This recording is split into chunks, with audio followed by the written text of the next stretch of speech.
Adnan water tank लेकर आए हैं 6 लेयर वाटर टैंक्स जिस पर दे रहे हैं 25 साल की guarantee. Adnan water tank, safe and healthy water storage solution.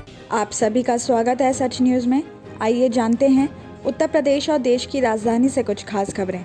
1% से भी नीचे कोरोना संक्रमण आने के बाद भी दिल्ली कोविड हेल्पलाइन पर फोन कॉल कम नहीं हो रही हैं। ज्यादातर कॉल इसलिए है कि उन्हें सर्दी जुकाम जैसे लक्षण हैं और वो अपने आसपास कोविड की टेस्ट करवाना चाहते हैं। तो वही कई लोग संक्रमण से ठीक होने के बाद भी खुद को स्वस्थ महसूस नहीं कर रहे हैं और यही वजह है कि वो हेल्पलाइन पर कांटेक्ट करके डॉक्टर से सलाह मांग रहे हैं।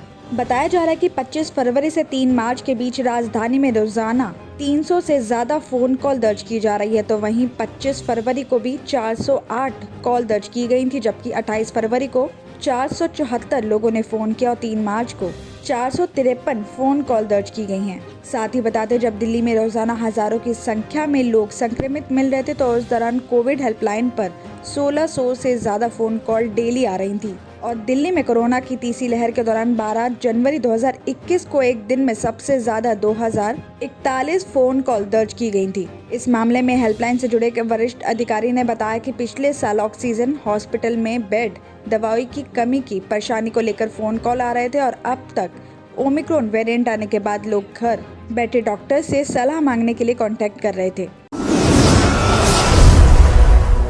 केंद्र सरकार ने शुक्रवार को दिल्ली हाई कोर्ट में निजामुद्दीन मरकज को पूरी तरह खोलने का विरोध करते हुए कहा कि ऐसा फिलहाल संभव नहीं। हालांकि कुछ लोगों को शब-ए बारात और रमजान के मौकों पर वहां नमाज अदा करने दिया जा सकता है। आपको बता दें कि कोरोना काल के दौरान मार्च 2020 में निजामुद्दीन मरकज में तबलीगी जमात के सम्मेलन के बाद तेजी से मामले बढ़ने के बाद से ही मरकज को बंद कर दिया गया था। मरकज को मार्च और अप्रैल में खोलने की दिल्ली वक्फ बोर्ड की अर्जी पर सुनवाई कर रहे जस्टिस मनोज कुमार ओहरी को सरकारी वकील रजत नायर ने बताया कि मस्जिद एक केस प्रॉपर्टी है और याचिकाकर्ता वक्फ बोर्ड के पास इसे खुलवाने का कोई ठोस आधार नहीं है।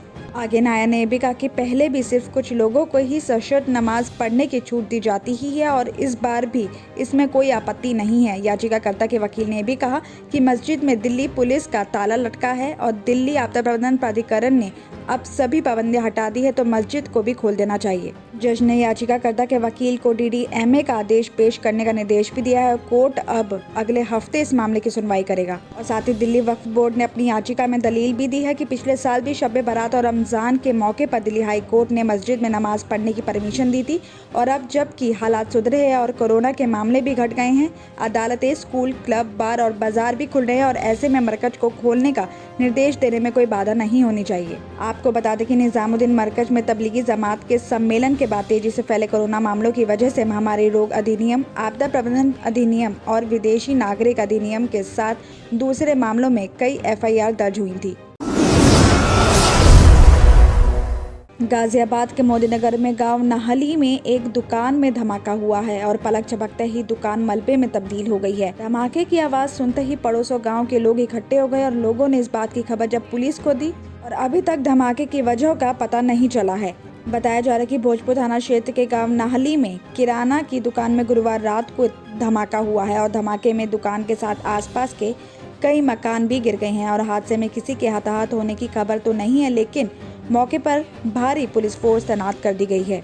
आपको बता दें कि नाहली का रहने वाला शकील किराना की दुकान चलाता है और दुकान परिसर में ही वो आटा चक्की भी है। बताया जा रहा है कि गुरुवार रात करीब 1 बजे दुकान के अंदर तेज धमाका हुआ। धमाके में दुकान गिर गई और लोगों का ये भी कहना है कि धमाका इतना तेज था कि 2 किलोमीटर दूर तक आवाज सुनाई दी और सूचना मिलते ही मौके पर दमकल की गाड़ी और पुलिस फोर्स वहां मौके पर पहुंच गई।